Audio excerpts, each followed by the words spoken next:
Sithe xa sifika apha ngaseDimbaza safumana le surprise into kokuba indlela ivalekile. Bashiyeke bembanguza abakhweli kwindawo ezithile eMpuma Koloni ngenxa yogwayimbo loonoteksi abathutha abantwana noluchaphazele uninzi. If you consult with the client, sentence by sentence, transaction by transaction, is this fair? Is it fair trial to this accused? Ityala logebengo lukaSenzo Meyiwa liphinde laqhokrwa lolunye uphazamiseko. Uqatso lwaminyaka le iPrince Mangosuthu Ultra Marathon liyabuya kunyaka walo wesihlanu KwaZulu-Natal.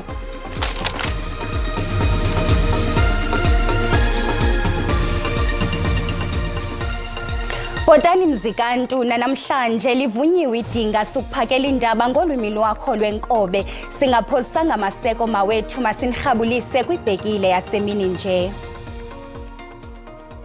Ziphazamisekile zothutho kweminye imimandla yaseMpuma Koloni, abahambi bashiyeke bembanguza ngethuba abaqhubi bezithuthi ezihambisa abantwana besikolo bezibeke phantsi izixhobo zokusebenza kweli phondo. Aba baqhubi bothutho lwabafundi bathi ugwayimbo lwabo lulandela ukungahlawulwa kwabo lisebe lezothutho laseMpuma Koloni. Ezinye indlela ezinkulu bezivalwe ngeeteksi neloli ezixabe endleleni nto leyo ikhokelele kwimityangambo yemigca emide. Iidolophu ezichaphazelekileyo ziquka iMonti, iQonce neDutywa. Bekusuppose sikwagqirha ngo-8 kusasa nje but ke ngenxa yento kuba sithe xa sifika apha ngaseDimbaza safumana le surprise into kokuba indlela ivalekile asikwazi ugqitha. Ingxaki ke leyo eyenze into kokuba asava kamnandi. Ndiyaqonda ke okokuba inobangela kunokwenzeka i-communication akhange ibe enough. Ukuba ngaba i-communication ibe enough ngesingakhange sabe sihambe umda ongaka ukuzotsho kule ndawo saluza ipetrol engaka. Isebe lezothutho eMpuma Koloni lithi ungahlawulwa kwabesikora transport kubangelwe ngamagingxigingxi kubuxhakaxhaka kodwa lathembisa liza kuqala ukuhlawula ngomso. Kulindeleke ukuba isebe lezothutho eMpuma Koloni linqande kwisitebe sengxoxo nabaqhubi bezithuthi ezihambisa abafundi ngale njikalanga. Ukanti avaliwe amashishini kwidolophu yaseDutywa eMpuma Koloni, izithuthi ezinjengezigadla zivale indlela u-N2 nto leyo ethe yachaphazela ukuhamba kwezithuthi. Konke oku kwinxalenye yoqhankqalazo lwenziwe ngumbutho wezothutho lwabafundi abasebenzisa iteksi. Umbutho utyhola ngelithi awuhlawulwa lisebe lezothutho okuchaphazele nabo bathengisa ezitalatweni. Ufundiswa Mhlekude ulandela elinqaku. Onke amashishini kule dolophu yaseDutywa avaliwe kodwa ke mandichaphazele into ethi xa besisuka eMthatha sihamba kwindlela u-N2 sibonile ukuba iiteksi ziyasebenza ngokwesiqhelo kanti nakwindlela u-R61 phakathi koMthatha neLibode yonke into ihamba kakuhle, iiteksi ziyasebenza, yonke into iqhuba kakuhle kanti nedolophu yaseMthatha yonke into iqhuba nje kakuhle. Kodwa sithe xa singena kule dolophu yaseDutywa sadibana nomngcelele wezigadla ezikhulu apha kwindlela u-N2 zivalile zixabe apha endleleni kodwa ke siye sakwazi ukugqitha ngoba akhona namagosa endlela abeke imeko esweni.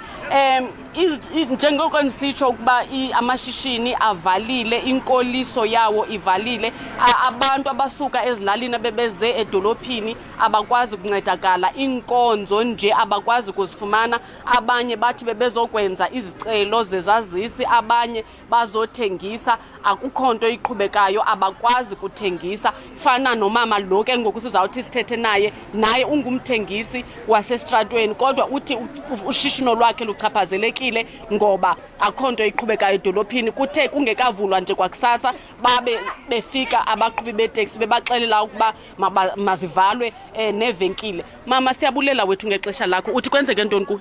Xa ndifika apha estandini mandizazise kuqala ndingino-final pheme lapha emunye. Ndithe xa ndifika estandini sam qala uvula istendi sam sizobeka ama-apile wam, bafika oonoteksi bathi mama thatha lo ma-apile wakho uba akufuni basekudubula. Right, ndahamba ke ndavala istendi sam ndahlala ke ngoba mhlawumbi yaba sisizaki sethutyana okwako ndisahleli nangoku ndisahleli ke ngama-apile ndiwafihlile ngoku ebhekini uba bangawaboni. Komnye wabahlali abathe bachaphazeleka ke lolu qhankqalazo lwabaqhubi bemoto ethutha abafundi bezikolo. Masibuyisele intambo kwigumbi lendaba. Ityala logebengo lukaSenzo Meyiwa liphinde laqhokrwa lolunye ulibaziseko kwelityeli ngeveki ezimbini oku emva kokuba amagqwetha bamangalelwa etyhole abatshutshisi ngokubaqubula ngobungqina obutsha. Abatshutshisi bazise ngobungqina obutsha be-cellphones uqala ngo-2018. Ingcali yeenkcukacha zeminxeba uGideon Gous bekulindeleke ukuba anike ubungqina kwakho. Amagqwetha wabamangalelwa avakalise inkxalabo esithi awaqhutywa kakuhle ngabatshutshisi kweli tyala oku emva kokuba kwaziswe le nkundla ngobungqina obutsha be-cellphones. Amagqwetha athi zange anikwe amaxwebhu kwatanci ngobubungqina butsha. So the email was sent last night at 2300 hours, of which I was not told not to sleep and wait for this email. Unfortunately, I couldn't read it overnight. As a result, my lord, I would like to place it on record that this is a trial by ambush, my lord. And my lord, what is very bad in this trial is that the state is dishonest with this court. The state is not telling the truth in this court, that they need time to investigate and to compile all the necessary records that are supposed to be supplied to the defense. Kulapho angenelele khona umtshutshisi evakalisa kungaxoli indlela avakalisa ngayo umsindo wakhe uadvocate Mshololo. I strongly object to the language employed by my defense, say that we are dishonest. We are officers of this court, will never be dishonest. Amagqwetha wabamangalelwa amile kwelithi ngekukhokhele amaxwebhu kuqala phambi kokuba kubizwe ingqina. So if you consult with the client, sentence by sentence, transaction by transaction, is this fair? Is it fair trial to this accused? Uadvocate Thulani Mngomezulu uthi abatshutshisi abanatyala leliqilima bafuna nje isitya ebumnyameni. Uthi kwasekuqaleni sasingekho isidingo sokubandakanywa kwabatyholwa abaphambi kwale nkundla, kanti ke ityala lihlehliswe iveki ezimbini. Liphucukile icandelo lemveliso ngo-April lixhaswa kukunganqamki kombane. Isalathiso sesimo soshishino kwicandelo lemveliso i-Absa Purchasing Managers Index siphucuke ngamandla ku-April xa kuthelekiswa nenyanga kaMarch. Sibonisa uhlumo olufunquko ludalwe yintshukumo emandla kwezoshishino nokungacimi kombane okukhokelele kwiiodolo zentengiso ezithe xhaxhe. Isalathisi sibonisa intshukumo yezoshishino iphucuke yakuma ku-57.2 points ukusukela ku-44.5 points kweyokwindla ukutsho ngoMarch. Iodolo ezintsha zentengiso zithe xhaxhe ku-55.6 points kwekaTshazimpunzi ukutsho ngo-April xa kuthelekiswa no-45.5 points kweyokwindla. Oku kuza emva kokuba u-Eskom ekwazile ukunganqamli umbane isithuba esingapha kwenyanga ebalula ukuphucuka komthamo wamandla kwizikhululo. Kunjalo eliziko lezamandla lilumkisile ukuba ucimicimi kulindeleke ukuba ubuye kwinyanga zasebusika. Isalathisi semeko elindelekileyo kwikamva loshishino kwinyanga ezintandathu ezizayo sehlile kwekaTshazimpunzi nanjengoko ucimicimi ulindeleke ukuba ubuye. Ukanti Absa ithi uqhokreko lwamandla erandi namaxabiso aphezulu eoli zichaza uxinzelelo lokunyuka ngokuthe gqolo kwamaxabiso kubavelisi. Kwalapha ezindabeni busemngciphekweni ubomi babantwana belali yasezilangweni eIliyodale eMpuma Koloni ngenxa yokuwela umlambo xa besiya esikolweni.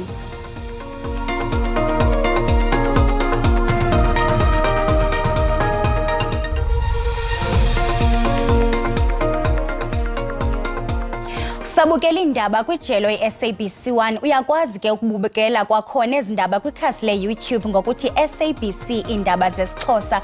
Siyacela kuba xa ubukele ucofe ulike ze uba ukamcofi usubscribe sibongoza wenze njalo. Ukanti kwinqaku lokuqala sithe Ziphazamisekile zothutho kweminye imimandla yaseMpuma Koloni, abahambi bashiyeke bembanguza ngethuba abaqhubi bezithuthi ezihambisa abantwana besikolo bezibeke phantsi izixhobo zokusebenza kweli phondo. Aba baqhubi bothutho lwabafundi bathi ugwayimbo lwabo lulandela ukungahlawulwa kwabo lisebe lezothutho laseMpuma Koloni. Abahlali belali yasezilangweni Elliotdale eMpuma Koloni bamemelela urhulumente ukuba abakhele ibhlorho ukuwela kumlambo waseXhorha. Baxhalabile ngokuba abantwana babo babeka ubomi babo esichengeni ngokuwela kulomlambo ukuya esikolweni. Ubili lwami uba phezulu ngoba umntwana wami usenomka namanzi ngenxa indlela imbi, umlambo umbi mkhulu.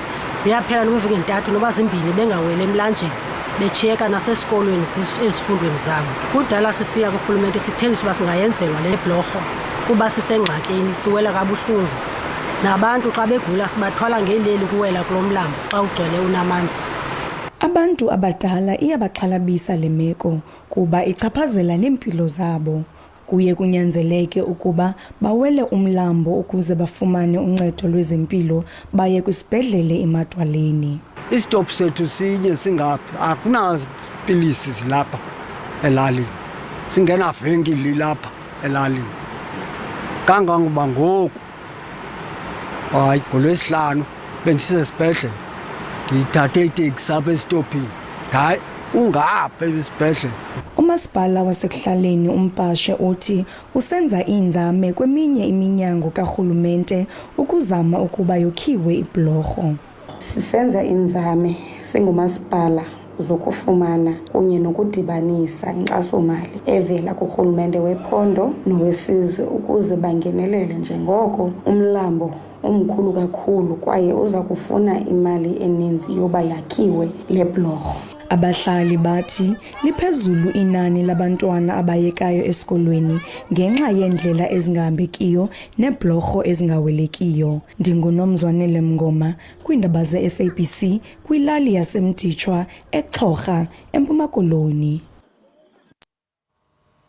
Umbutho wezopolitiko i-EFF uthi abahlali bakwaZulu-Natal mabalindele urhulumente obambiswano nokubakho emva konyulo likazwelonke lwangomhla wama-29 kuMeyi. Unobhala jikelele walo mbutho uMarshall Dlamini ukholelwa ukuba eliphondo lelona ekhutshiswana ngalo kakhulu. Umbutho we-EFF ujonge indawo ezikumantla nezinabalandeli abaninzi be-IFP. Indawo yaseMtubatuba isenyakatho yesifundazwe iKwaZulu-Natal kanti ingaphansi kwesifunda uMkhanyakude. Lesifunda sihlonzwe njengezinye esisilele emuva kakhulu eNingizimu Afrika uma kuziwa ngakwintuthuko. Umfana khona Stein oneminyaka engu-32 usehlale kule ndawo iminyaka eminingi. Uthi ke intsha yalapha ibhekene nezinselele eziningi ekubalwa kuzo uphuzo oludakayo kanye nokwentuleka kwamathuba emsebenzi. uStein uthi ke yize kunjalo kepha abantu bakule ndawo bazimisele ngokuvota kulolu khetho ekiwa kulona. Sina vele siyouth thina abantu abaningi siyafisa ukuthi kube khona inguquko la hlala khona. Kuba ukuthi nje esikhathini esiningi asithola abasiniki ithuba lokuthi sikhona ukukhuluma. Iqembu i-EFF belisingethe umhlangano kule ndawo. Unobhala jikelele waleli qembu uMnumzana uMarshall Dlamini ujutshwe kulesifundazwe ngaphambi kokhetho. Abeseka leli qembu bathi bafuna izinguquko empilweni yabo. Endaweni esihlala kuyo sinenkinga yamanzi avalwayo ungasithavalelwana, amareservoir akhona, ompompi bakhona emagcekeni abantu kodwa amanzi awaphumi. uDlamini uthi imphumela yokhetho lwakulenyanga izomangaza abantu abaningi kulesifundazwe. Uthi ke iqembu i-EFF litshengisa izimpawu zokukhula kulesifundazwe. iANC ngeke iphinde isiphathe lesifundazwe saKwaZulu-Natal. Lesifundazwe saKwaZulu-Natal sizobe sinohulumeni omusha kusukela ngomhla ka-30 kaMeyi. Abantu bakwaZulu-Natal abazilungiselela ukuthi uhulumeni omusha we-EFF ngomhla ka-30 kaMeyi uyangena. Njengoba sekusele amasonto ambalwa nje ngaphambi kokhetho lwangoMeyi, leli qembu lithi lizokuqinisa kakhulu umkhankaso walo kulesifundazwe. NginguSimphiwe Makhanya wezindaba ze-SABC iseMtubatuba. Ngoku masicaphula amaqabantshintshi ezithe zaqaqamba kwihlabathi siziqale eMexico. Abahlali baseMexico baqhube umnyhadala ominyaka le wedonki. I-esile likhahlelwa ngokusebenza nzima linxityiswe libe mbejembeje. Para la comunidad de Otumba uthi ubaluleke kakhulu nomnyhadala kubantu base-Otumba. Siqala ngomdlalo ngamadonki ipolo, siwanxibise kakuhle, siqukumbele ngokonwabisa abantu. popular donde la gente se divierte. Undlebende akasebenzi ngosuku lwabasebenzi kwihlabathi liphela. Waqu kwilizwekazi iAfrika bangaphezu kwekhulu namashumi asibhozo 180 abantu abasutyelwa mvila lokufa emva kwezikhukhula ezihlasele iKenya. Amakhulu amawaka anyanzeleke ukuba axole emizini yawo ngenxa yezikhukhula eziqatseleyo kweli lizwe. Qakatha qelele eChina kuwohlolo ke inxalenye yohola wendlela waseGuangdong nokubangela ukusweleka kwabantu abangamashumi amathathu anesithandathu 36 livakalise oko ijelo leendaba. Xa siqwela ingqokoqo ilanga eligqatsa ubhobhoyi lithwaxe abantu base-India kwintshona yeKasara yaseMaharashtra. Amakhosikazi afolela ukukha amanzi equleni nasemilanjeni erhanqwe yinkqantosi yomhlaba omileyo. Qongqololo. Kwikhasi lethu leWhatsApp sikubuze ngeenkumbulo zeqala lomdlalo wamanqindi uDingani Thobela ze waphendula wenjenje. Rose of Soweto. Ifight yakhe ndikhumbula inokawupha 2006-7 wayisilwa nomfoka Boutes ngathi wayeseWembley phaa eGauteng. Yona fight endikhumbula eTaxi Nhlanzi. Yo aluhlanga lungehlanga sithi makalale ngokuthula iqhawe makalale ngokuthula idlalile indima yakhe kubhlungu impela. Ndimkhumbula uThobela mfoka Dingani ngomlo owawuphakathi kwakhe noLopez.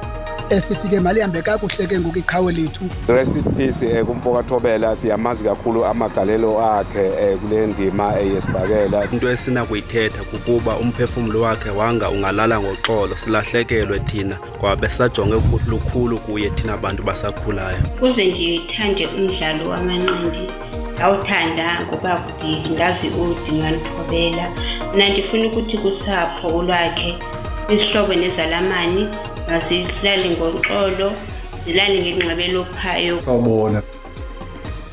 Ukanti njengesiqhelo ngelixesha phe studio sinayo intatheli yezobuchwepheshe uSandile Hlangani esiza kumngcambazisa ngezamaqonga unxibelelwano. Sandile siyakwamkela ezindabeni. Thank you. Khawusixelele ba kwiveke ephelileyo sibone inkwenkwezi yamapiano ilahlekelwa ngabalandeli abaninzi kwenzeke ntoni kanye pha. Mandiqale ndibulise aqala pha ekhaya kubabukeli bakho ndibulise nakuwe. So ulahlekelwe ngabalandeli abayi-500,000 500,000 yinto le ebonisa abantu abaku-social media ngakumbi abantu abenza imali ku-social media ukubaluleka kwaba bantu kuthiwa ngabalandeli okanye ii-fans ngexesha lanamhlanje ngoba ezi fans ngabantu abakubhatalayo ngoba kukho izinto kuthiwa zii-brands. Ii-brands zijonga ukuba unabalandeli abangaphi ku-social media phambi kokubana benze le nto kuthiwa partnership phakathi kwe-artist nabo bezi brands. Uba awunazo ezi followers ziloyal kubo okanye ezi fans abazukwazi uyenza loo nto leyo ke. So abantu abanjena ke xa behambile ku-social media page yakho ithetha ukuthi loo nto leyo awusoze uphinde uyifumane imali okanye uyenze imali through ii-pages zakho. So into eyenzekileyo ke apha usisi ke lo yi-artist ungene evenkileni walwa necashier ebecinga fana uba yena xa eyiposta loo nto leyo ku-social media ii-fans zakhe ziza kumthethelela kanti khange benjalo within a day zamlahla ifans okanye unfollower. Kukho into kokugqibela uzayikhumbula kokuthiwa yi-counseling culture. Le counseling culture ke iza ngezinto ezinjena ngoba i-based ekutheni injani i-behavior yakho okanye uphathana njani nabantu obabiza ngoba zii-fans kwi-social media. Based ekutheni wena ke abantu abaphathi kakuhle okanye uphathane kakuhle ngenxa ba wena uzibona umkhulu kuba usithi uyi-celebrity abantu bayakushiya kwama-cancelisha ungakwazi ufumana i-bookings ezindaweni apho uzawuperforma khona ukuthi wenze imali. Lento benditsho ke ukuthi ivula imehlo kanye amehlo ke abantu abazi-artist ukuthi baba-respect babahloniphe abantu abazi-fans zabo ku-social media. Siyabulela kakhulu Sandile ngexesha lakho. Cabakho.